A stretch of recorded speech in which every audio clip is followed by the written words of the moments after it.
के स्टार्ट में हमें एक फैमिली को दिखाया जाता है जो अपने बेटे बेन की बर्थडे सेलिब्रेट करने के लिए कैरेबियन सी पे आए थे। सब कुछ बिल्कुल नॉर्मल चल रहा था। जूलियन यानी बेन की मॉम स्विमिंग करने के लिए समुद्र में जंप कर देती है, जबकि बेन और उसके डैड टॉम फिशिंग में बिजी थे। अचानक जूलियन को स्विमिंग करते हुए ऐसा फील हुआ जैसे कोई बड़ी सी चीज उनके इर्द गिर्द चक्कर लगाने लगी हो। जब उसने रुक कर देखा तो समुद्र बिल्कुल नॉर्मल था, लेकिन तभी किसी ने उसे एकदम से समुद्र के अंदर खींच लिया। सेम उसी टाइम पर यॉर्क के इंस्ट्रूमेंट पे इन्हें खतरे के साइन देने लगे थे। चलना शुरू किया और थोड़ी ही दूर जाने पे इन्हें एक प्लेन दिखा जो सालों पहले कभी तबाह होकर समुद्र में गिर गया होगा। ये लोग उस प्लेन के अंदर छुप जाते हैं और जूलियन यहाँ पर आखिरी मर्तबा अपनी फैमिली फोटो देखती है जो इन्होंने कल रात ही ली थी। इस फोटो को देखते हुए सब टॉम को याद कर रहे थे। रात भी काफी हो चुकी थी, ये लोग थके हुए भी थे। जैसी और बेन सो गए और जूलियन बेचैनी में उठकर इस प्लेन से बाहर आ गई, जहाँ उसने देखा कि रात के इस अंधेरे में भी किलर ने उनका पीछा करना नहीं छोड़ा था। किलर भी उसे देख चुका था। यहाँ पर जूलियन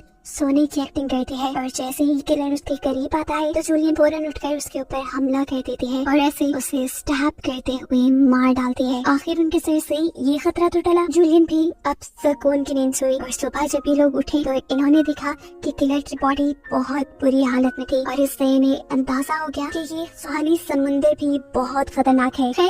अब इन्हें उस सबमरीन तक जाना था जहाँ पर कैप्टन था। अब जूलियन जिस टाइम तक मैप देख रही थी आगे बढ़ने के लिए, बेन को बहुत ही ज्यादा प्यास लगी हुई थी। वो जाकर पास के तालाब में पानी पीने लगता है। हालांकि जूलियन ने उसे यहाँ से पानी पीने से मना किया था, ये जहरीला तालाब था, लेकिन बेन को तो इतनी प्यास लगी थी कि उसने एक नहीं सुनी और जबरदस्ती जूलियन को उसका सर पकड़ के बाहर निकालना पड़ा। ये पानी पीने की वजह से बेन बीमार हो चुका था। अब जूलियन और कैसी उसके लिए एक शेल्टर बनाते हैं जहाँ पर अभी इन्होंने कुछ देर ही आराम किया था कि अचानक जूलियन को अजीबोगरीब आवाज़ें आने लगी। बाहर जाकर जब उसने देखा तो बहुत सारे क्रैब्स उन्हीं की तरफ बढ़ रहे थे। इनसे बचने के लिए इन्होंने भागना शुरू किया और दूर इन्हें एक बहुत बड़ी शिप नजर आई। ये एक कार्गो शिप थी जिसके अंदर बहुत सारे कंटेनर्स भी थे। इन्हीं कंटेनर्स के अंदर कुछ लोगों ने पनाह ली हुई थी। इन तीनों को देखते ही वो सारे के सारे लोग एक कंटेनर में जाकर उसे लॉक कर देते हैं और जूलियन दरवाजा खोलने के लिए मदद मांगने के लिए गिड़गिड़ाती रह जाती है। क्रैब्स का एक बड़ा तूफान अब इनके पीछे था। इनसे बचने के लिए बेन पर किसी कंटेनर के ऊपर चढ़ गए और जूलियन ने भी ऊपर चढ़ना शुरू किया, लेकिन तब तक एक क्रैब उसे काट चुका था। लेकिन जूलियन उसे हटाते हुए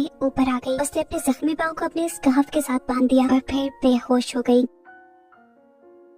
बेन और कैसी ने देखा कि वो क्रैब्स उस कंटेनर को काटते हुए उसके अंदर चले गए थे और वहाँ के लोगों पर उन क्रैब्स ने बुरी तरह हमला कर दिया। हालांकि जिन लोगों के पास वेपन्स थे उन्होंने वेपन्स के जरिए उन क्रैब्स को मारने की कोशिश तो की, लेकिन वो कितने भी क्रैब्स को मारते हैं। सुबह हुई और जूलियन को होश आया। उसने देखा कि उसके दोनों बच्चे यहाँ नहीं है। वो बुरी तरह डर गई क्योंकि ये इतनी खतरनाक जगह थी कि कोई भी मर सकता था। जूलियन उनको खोने की डर से रोने लगी थी, लेकिन तभी दूर से उसे कैसी और बेन आते दिखाई दिए जो असल में खाने और वेपन्स की तलाश में गए थे। और अब क्रैब्स भी यहाँ से नजर नहीं आ रहे थे क्योंकि वो यहाँ से आगे शिफ्ट हो गए थे। उन्हें देखकर जूलियन की जान में जान आती है। जूलियन अब अपने क्रैब के काटे जख्मों का ध्यान करती है, जबकि बेन अपने इकट्ठे किए हुए वेपन्स को देखने लग जाता है। अब जूलियन अपने रेडियो के जरिए कैप्टन से कांटेक्ट करती है जो उसे बताता है कि उसके ऊपर भी सी क्रिएचर्स ने हमला कर दिया है। वो बहुत ही ज्यादा जख्मी है और वो अब इनकी मदद नहीं कर सकता। साथ ही उसने अब जूलियन को ये भी बताया था कि समुद्र जल्द ही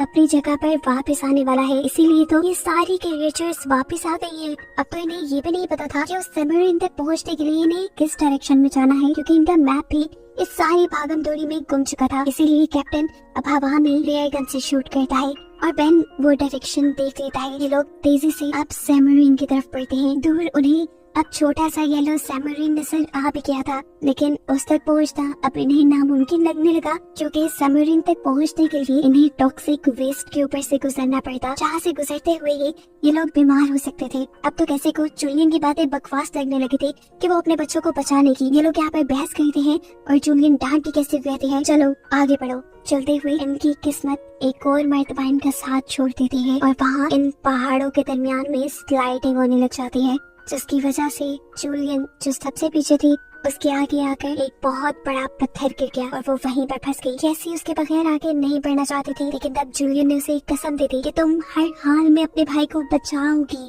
कैसी अपने भाई को लेकर आगे बढ़ जाती है और ये लोग जब सबमरीन तक पहुंचते हैं तो वहाँ इन्हें कोई नहीं मिलता। ये बुरी तरह सबमरीन के दरवाजा खड़काने लगे, लेकिन तभी पीछे से कैप्टन निकल के आया जो बुरी तरह जख्मी था। कैप्टन ने उन्हें बताया कि उसके अब बचने के चांसेस बिल्कुल नहीं है और सबमरीन में 3 लोग बैठ सकते हैं। ये सुनते ही कैसी वापस पीछे की तरफ मुड़ी जहाँ उसकी मॉम स्टक हो गई थी। इस टाइम जूलियन गन के जरिए अपने करीब आने वाले क्रैब्स को मार रही थी और बुलेट्स उसकी तकरीबन खत्म ही हो गई थी। इससे पहले कि कोई और क्रैब उसके ऊपर हमला करता, कैसी उसके पास आकर उसे हाथ देती है। उसकी मदद से जूलियन फाइनली वहाँ से बाहर निकलने में कामयाब हो गई और ये दोनों भागते हुए अब वापस सबमरीन तक आ गए। ये लोग बिना वक्त ज़ाया किए अब सबमरीन के अंदर बैठ गए। इनके बेल्ट्स लगाते हुए ही इन्हें सामने से समुद्र की बहुत बड़ी लहर आती दिखाई दी, जिसके इनके सबमरीन से टकराते ही ये लोग बेहोश हो गए। जूलियन को अब जब होश आया तो हैरानकुन तौर पे उनकी सबमरीन इस वक्त पानी में नहीं थी। समुद्र की वो बड़ी लहर इनकी सबमरीन को घसीट के एक तबाह हुए शहर पे ले आई थी, जिसकी हालत बता रही थी यहाँ पर उनके अलावा कोई जिंदा नहीं रहा होगा। और बस यही दिखाते हुए ये कहानी यहाँ